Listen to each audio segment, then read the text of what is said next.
Here we go, everybody. Hey, guys. It is an After Dark podcast, a special podcast, but not all that special, being that I'm the jerk who just didn't do a podcast for 2 weeks in a row.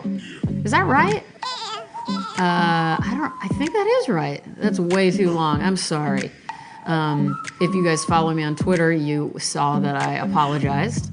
It's been a little crazy around here. Not in Ohio, though. Things were good in Ohio. I visited Ohio. I don't remember if I told you guys I was going there. But man, guess what I fell in love with? Ohio. I swear, I would move there right now. I was praying to be snowed in. It was so nice. And when I say nice, I mean nice. I mean, people were nice. I don't know. I don't realize, I guess, how not nice people are in this city I live in. Some people say that people are pretty friendly and nice here in LA, but they're not. Just go to Ohio, and then you'll find out what a big difference it is. Anyway, I had a show there of Owen Kidney and he's a Irish director and filmmaker and animator. We had a film that was shown as a solo exhibition at Worcester College Art Museum. And I loved every minute of my time there. So if you guys in Ohio are listening, thank you for being so sweet. I was very well taken care of. I felt comfortable and happy. And I always long for even like 20 perfect minutes. Or let's say a half a day that just goes perfectly. Where you're feeling good, you're feeling healthy, you're feeling like things are going to be okay. But I had 3 full days of it. 2 of which were full days traveling. You know, getting from LA to that part of the country takes a while. And I had layovers, but I just had the time of my life for some reason. So thank you to Kitty McManus-Zerko, my new hero in life, who was the curator who brought me out there. And thank you to everybody else, too. I know I've said it a million times now. Sorry. I'm like a one-hit wonder here, just talking about how much I love Ohio. I'm also in a lot of pain right now, so I'm sorry if I sound a little bit weird or kind of boring. It's because I'm in a great deal of pain, just with this back problem I have. But don't worry about it. I'm trying to be positive. It's been going on for a couple of weeks, and it got really bad today. But anyway, I'm back home. Things are getting better. Things are going okay. I'm working on my drawing again, my big drawing, and I came home. Billy reached out to our friend Matthew Sontheimer, who we talk a lot about Matthew and Myra Sontheimer on this podcast, 2 amazing artists and friends. Anyway, and Billy got me these 2 new books, one of which is called An Elemental Thing by Eliot Weinberger. And holy shit, everybody. I'm immediately obsessed with the book. The cover's gorgeous. Guess what? It's a New Directions book. We love New Directions here at Me Reading Stuff.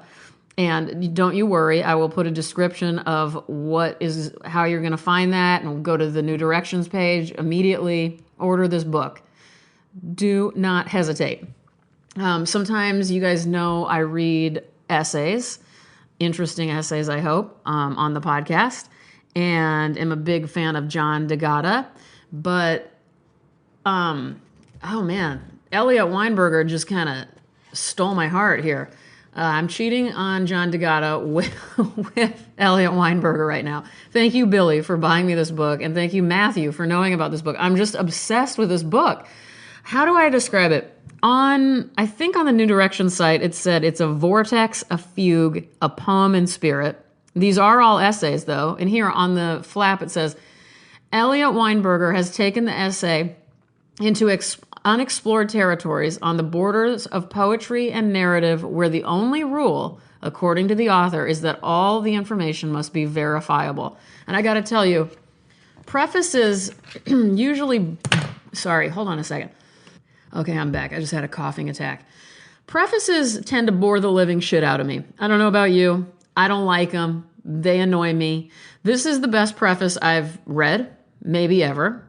It starts with Okay, I just cut myself in again, and I'm realizing that my talking about prefaces in that way is pretty lame. But here's my reasoning, and you guys get back to me on this. A lot of times a preface will ruin the mystery of the book ahead of time, all right? Prefaces written, I don't know how to describe it, but I just don't get into it. This preface really is operating on a whole different level. It's just like another chapter, which I know probably all prefaces suppose they are, but they're not. I don't know. Here's a little part of the preface. In the temple, a prisoner without physical blemishes, with a name meaning turquoise, year, fire, grass, or comet, words that denote precious time, was stretched across a flat stone with a piece of wood on his chest. And it ends with the last bit of the preface says quails were decapitated. Basically, nothing about this preface makes any sense, which is why I like it. And then we start with chapter 1, which is just called The Wind. And I'm going to read you probably the first 3 paragraphs. Wind, what is it? You don't see it, but you hear it, and you feel its force. It brings the rains, the drought, the cold, the heat, the locusts, the dust. It drives them away. It bangs the shutters, rustles the branches, flattens the house, spreads fire. It pushes the boats along or makes the waves that sink them. Its breezes in the spring inspire affection. Its howling in winter, dread. In China, the calendar was circular and divided into 8 periods of 45 days. Each ruled by a wind coming from one of the 8 directions, and each determining the rituals of government, the foods to be eaten, the robes worn, the punishment and pardon of criminals, the hours to wake or go to sleep, the times and places to take a walk, the gifts the emperor should send. There were proper winds and evil winds, or empty winds, winds that blew from the right direction at the right time, and those that did not, causing sickness or chaos, for, it was said, the 100 diseases arose from the wind and entered the 84,000 holes of the body, the acupuncture points, just as it blew through the hollows of the earth. I mean, how badly do you want to read the rest of this book after reading that? And let me skip ahead a little bit to the chapter entitled Changs, where it is sort of reminiscent in spirit and in look of a David Markson book. And hold on just one second. Sorry, I keep having to drink boring old chamomile tea because I've got some sort of thing going on in my throat. It's reminiscent of Markson in that, let me tell you what it is. Changs, chapter 2, is just a list of different Changs throughout the history of China, different things about different people named Chang. Oh, I forgot to mention, too, Eliot Weinberger, who, by the way, is still alive, lives in New York, born in New York, born in 49, I think. Both an essayist and a translator, and we all love translators on this show, meaning me. He went to high school and is good friends with Lydia Davis. If any of you listening don't know Lydia Davis, just do a search on my Me Reading Stuff Podomatic page and you'll find plenty of Lydia Davis. I read her a lot in the early days of this show. And it makes sense. If you know Lydia Davis's work, then you'll recognize a sort of kinship in their work. So anyway, and they even did a New Directions book called 2 American Scenes, which I don't even have, but I've seen it and I've looked at it and I need to own it. It's a poem/essay book where they found material from just anything they could find from the 19th century that spoke to them. And then they turned these things into poem/essay. And so it's right up my alley. I hope it'll be up yours. But let me read you some of the Changs from this chapter of An Elemental Thing as I move around. I'm trying so hard to not scream out in pain. You have no idea how much pain I'm in right now. Okay. Chang Chi-ho in the 8th century lost his post under the emperor and retreated to the mountains. He devoted himself to fishing, but never used any bait, for his object was not to catch fish. Chang Tsai in the 3rd century was secretary to the heir apparent. His ugliness was so extreme that children pelted him with stones whenever he went outside. By the way, that didn't happen to me once, but something similar. One time I took my dog for a walk in Kingwood, Texas. It's a suburb of Houston, Texas. My dog Henry. Normally we only took walks at night because my dog Henry hated children so much, and there were tons of children in our neighborhood. So I would have to wait till it was dark and kids were asleep to take my poor dog on a walk. Well, anyway, I think he was abused by kids before I got him, which is why he hated kids. Anyway, it's a whole long, horrible story that leads to even more horrible stories. But anyway, I took Henry for a walk alone once during the day. I was just like, let's do this. I mean, I've got him under control. I know nothing that crazy will happen. And I was walking by a group of 3 boys, about like 12 or 13, around there. And they go, hey lady. And they were really close to me, like, 8 feet away or something. And I go, yeah. And they go, you're really ugly. And I didn't handle it very well. And actually, there's another story about that I'll save for next time. Remind me to tell you another story about someone calling me ugly right to my face. That only happened maybe, oh God, it was about 2.5, 3 years ago. A friend of mine decided to call me ugly in my own home, and we are no longer friends.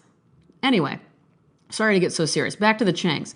Chang Chen Chao in the 8th century was known for his unmatched honesty. Upon being appointed governor of Shuchao, he held a banquet for his friends and relatives, gave them lavish gifts of silk and cash, and then, tears in his eyes, told them that from now on he could never see them again. Didn't expect that ending, did you? Chang Sang Yu in the 6th century, painted a pair of dragons without eyes on the Temple of Peace and Joy, and warned that the painting should never be completed. A skeptic filled in the eyes, and the walls of the temple crashed to ruins as the dragons flew off.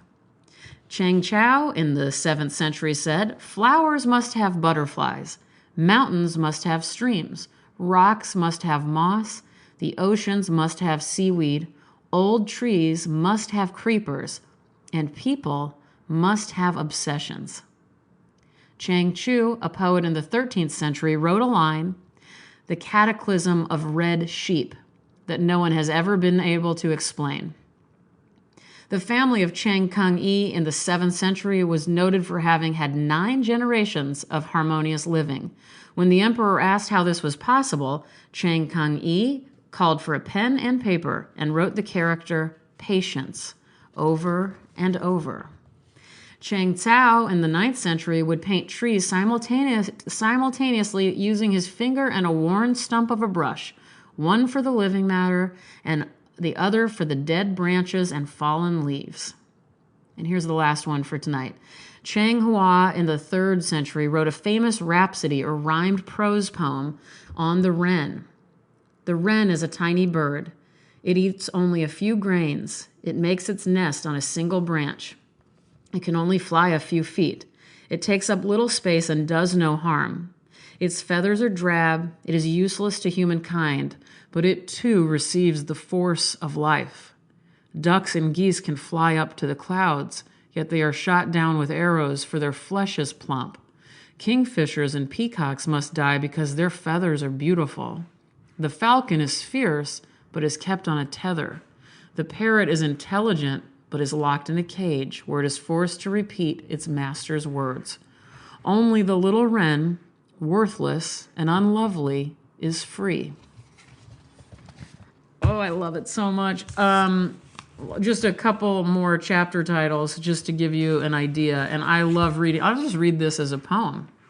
Okay, here we go. The wind, Changs, wrens, the desert music, north, Giuseppe, the tree of flowers, spring, wind and bone, in lux perpetua, tigers, the hidden span, summer, the tree and the winds, ice, the desert music, south, anecdotal evidence, fall, at the sign of the hand, the vortex, winter, I'm kind of skipping around, the Sahara, Muhammad, the rhinoceros, the stars, the tree of flowers, continued. You get the idea. Anyway, that's An Elemental Thing by Eliot Weinberger, my new boyfriend. I hope you like him too. And I'm sorry for going so far over. I felt like since I've skipped a couple of weeks, I might as well go over. Plus, I've been doing these 15-minute ones lately, and you guys haven't been complaining. And in fact, I got another email encouraging me to do, how long did I say I was going to do one for? Like all day long, an 8-hour podcast? I can't do that to you guys. I just can't. No matter how many people say I should, that would be terrible. Plus, I got other things to do. You guys do too, which is why I'm going to set you free like a little wren right now. I want you guys to take good care of yourselves. Don't forget to drink water. Am I still eating bananas and apples every day? Actually, I have not been taking very good care of myself. I'll be honest with you. And I'm back on coffee, although it's decaffeinated. But I think it has something to do with my arthritic problems here. I'm not going to get too into it. I don't want to go on and on. But I want you guys to know that I'm going to vow right now to start taking better care of myself and to be more regular about my rituals, because I like rituals. I like Thursday podcast day. I like meditation at 4 p.m. I like apples at 4:30 p.m. I like bananas first thing in the morning. I like keeping it simple with boring ass tea. I don't really, but I need to in order to be healthy. So those are some things I'm going to work on. Tell me what you're going to work on. Please accept my apologies for being strange lately. And I know that I've missed a lot of messages from people and emails and not calls because no one knows my number, thank God. But I've missed other things and I apologize. I'm just doing my best, and I've needed to kind of focus on myself and my stuff. And I've been doing that. So, and again, if my voice sounds weird, it's because I can barely handle speaking. I'm in so much pain. Wish me luck. Do well. Be passionate. One step in front of the other. One day at a time. Keep coming back. I love you all very much, and I'll talk to you soon. Again on Thursday. I promise you right now. I'll talk to you Thursday. Okay, bye-bye.